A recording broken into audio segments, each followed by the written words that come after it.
Hi, my name is Michelle Pintia. I'm currently a third-year fellow. I've met some of you, but not all of you. So to get going, we're going to talk about pediatric reunification, plan activation, and exercising the plan. Next slide, please. So family reunification is a crucial part of disaster medicine and essential for hospital pediatric preparedness. As discussed in modules 1 through 3 and outlined by the AAP Family Reunification Toolkit, proper tracking tools, stakeholders, space, and communication need to be identified before a plan can be put into action. This module will go through the necessary steps for the activation of a reunification plan, as well as exercising the plan in a hospital setting. This module is the fourth of 5 offered through the R54K and PPN Collaborative on successful family reunification for pediatric disaster. Next slide, please. So most hospitals are ready for small scale events to reunite a child, such as when a child presents to a hospital without a family member or caregiver present. Your social workers probably do this every day. However, for a larger scale event, when resources stress a hospital's normal operation, the hospital should consider the activation of their family reunification plan. So this is when there is need for additional space, staffing, or materials to safely care for those unaccompanied pediatric patients. The reunification plan should be part of the overall hospital's emergency operation plan or mass casualty incident plan. Next slide, please. So the decision to activate the plan should be made by the hospital's incident command center and is dependent on the magnitude of the incident and the demands placed on the hospital system. So if we follow the chart here, we can see that if the number of patients do not stress the hospital's normal operation, then the plan doesn't need to be activated. However, if the number of patients creates stress on the system, the family reunification plan should be activated. And this will be different for every institution, depending on their capabilities. Next slide, please.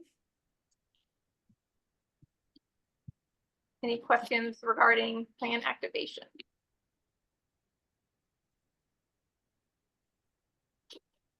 Feel free to unmute yourselves, throw it into the Zoom chat, or there is a Q&A function within Mentimeter if you'd like to utilize that as well. Give it a few more seconds, and then we can move on.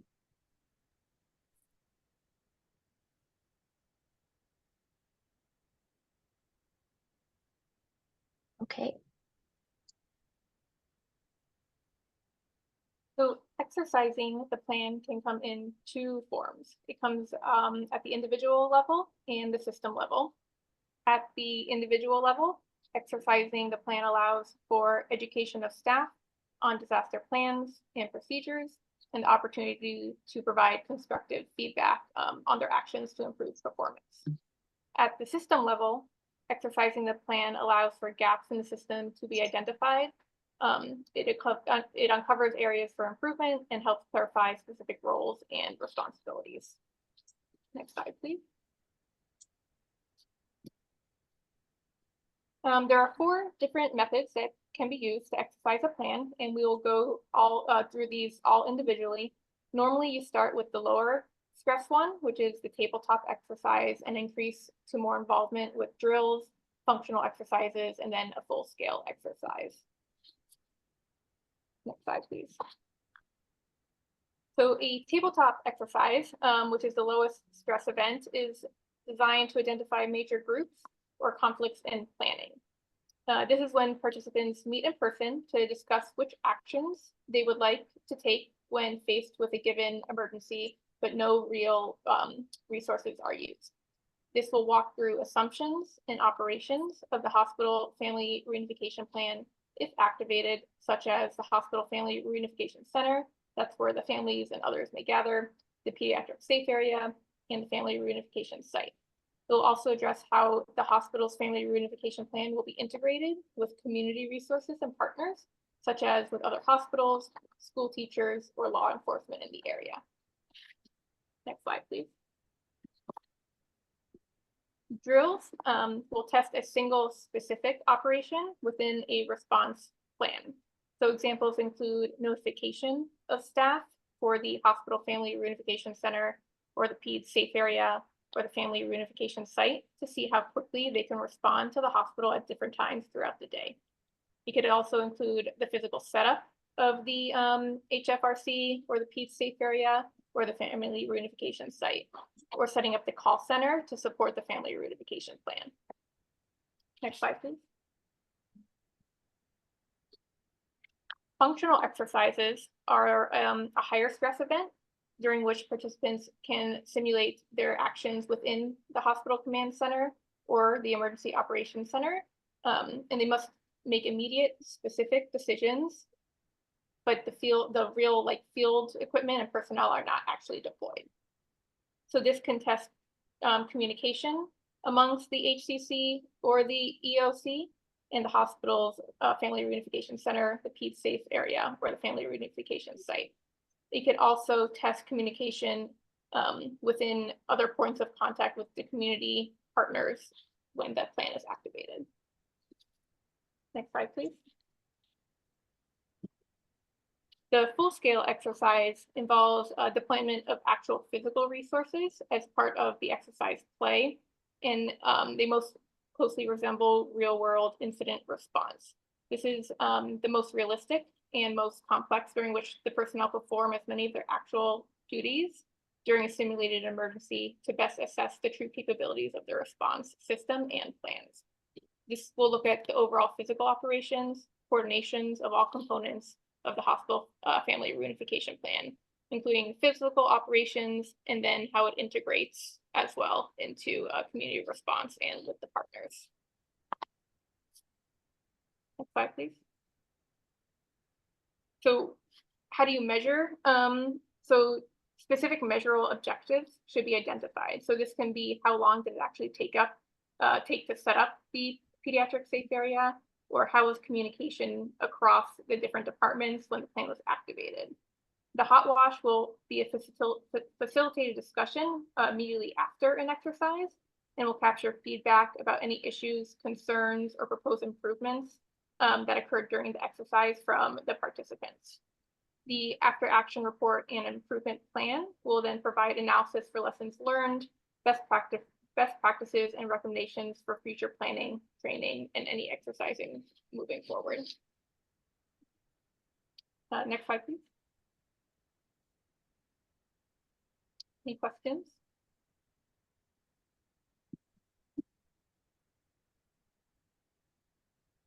I have one.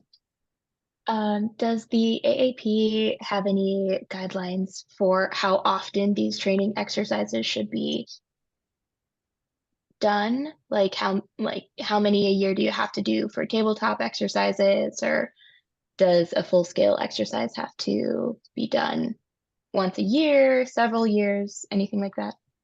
Anyone, correct me if I'm wrong, someone who might know more, but I believe the Joint Commission says 2 exercises a year, and that I don't think it specifies if it's a tabletop or a full functional, but at least 2. Thank you. Any other questions? Feel free to unmute yourself, throw it into the chat, or utilize the Q&A function on Mentimeter.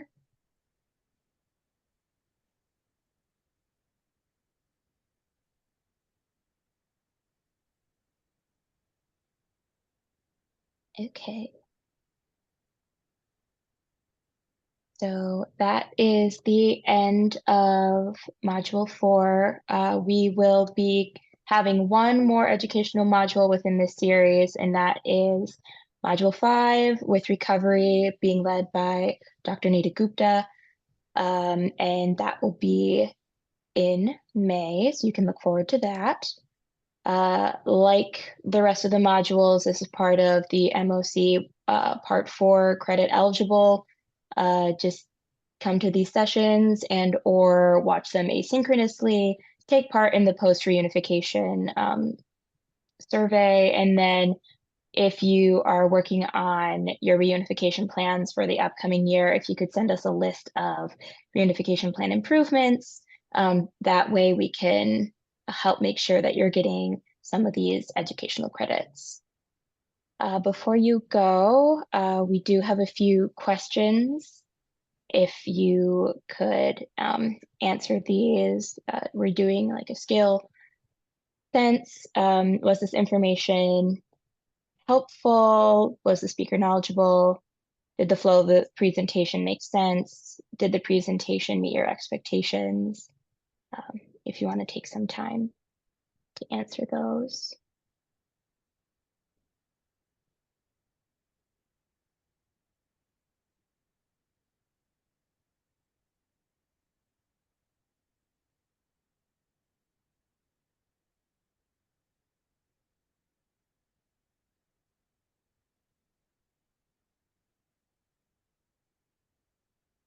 Give it a few more seconds so others can participate, but it's looking good. 5s across the board. I'm pretty happy about that. Oh.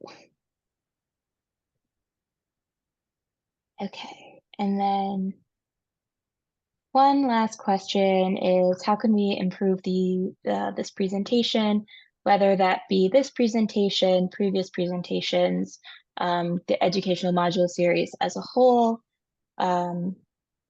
Feel free to do some short answers and hopefully we can improve on this. Any information or critiques is helpful.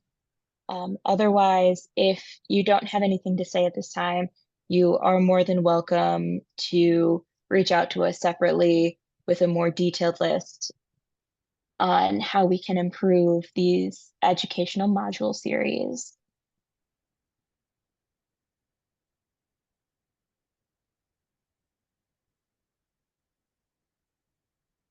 Leave that up for a few more seconds to get people's answers.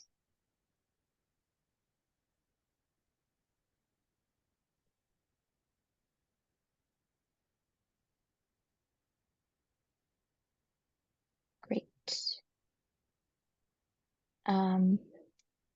As you all know, this is being sponsored by Region 5 for Kids in collaboration with the Pediatric Pandemic Network. Here is some of the information for the Region 5 for Kids media, our funding source, and then the references. So with that, I'm going to stop recording.